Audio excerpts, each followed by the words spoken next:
У меня были случаи в практике, а я же преподаю, и я огромное количество личных консультаций.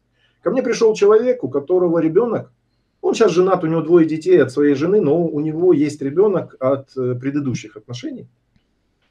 И та женщина замужем за другим. Они живут в одном городе, часто встречаются в разных торговых центрах. И он говорит, у меня сердце болит, я вижу, это мой сын, да, но там папа, отчим, да, она категорически запрещает общаться. Я, говорит, не знаю, как себя вести. Я говорю, делаем оперативный финт. Говорю, давай-ка мы вызовем этого папу навстречу. Он говорит, не понял, о чем я с ним буду говорить. А разговор, говорю, очень простой.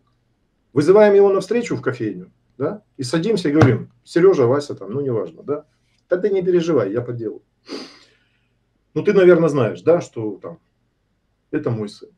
Я папа номер 1, а ты папа номер 2. Я ничего против тебя не имею, и я вас всегда поддержу. Я тебя вызвал для одной простой идеи. Давай с тобой договоримся. Я тебе клянусь, что когда сын вырастет, и я с ним буду общаться, я слова плохого ни про тебя, ни про нее не скажу. Я вас буду наценивать и поддерживать, потому что это мама, а ты папа, ты его воспитал. Воспитывает же папа не тот, кто родил, а тот, кто воспитал.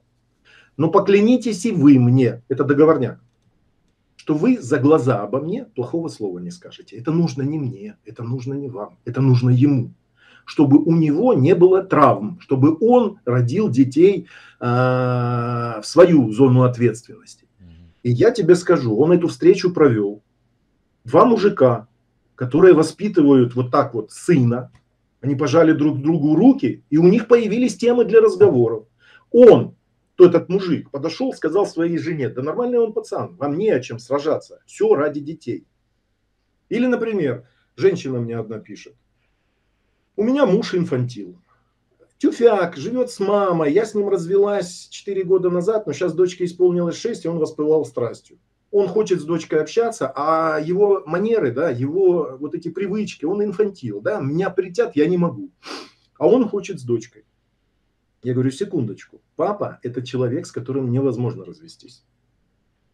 Встречу заказывай. И пусть он приходит в кафе и начинай с ним разговаривать. Дай ему то, чего ты не дала. Обычно мужчины тюфяки и вялые, да, только потому, что бабы активны. Дай ему такой заход оперативный. Привет, Серега. Ты папа, с папой невозможно развестись. Я тебя буду поддерживать и наценивать. И я всячески поддерживаю, чтобы ты общался со своей дочкой.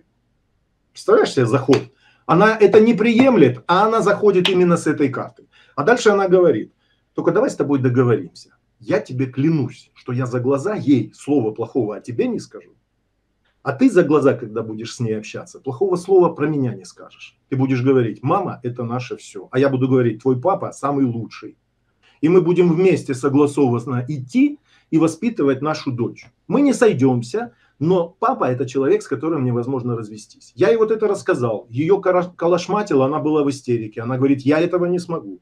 На следующее утро она подумала и говорит, а ведь действительно так. И она пошла и поговорила. Она вступила в договорняк с мужем, которого она ненавидит.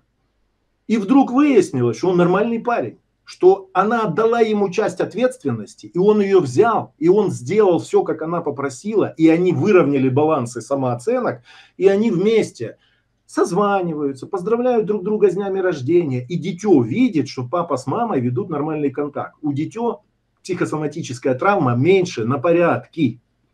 Вот что такое семейная коммуникация.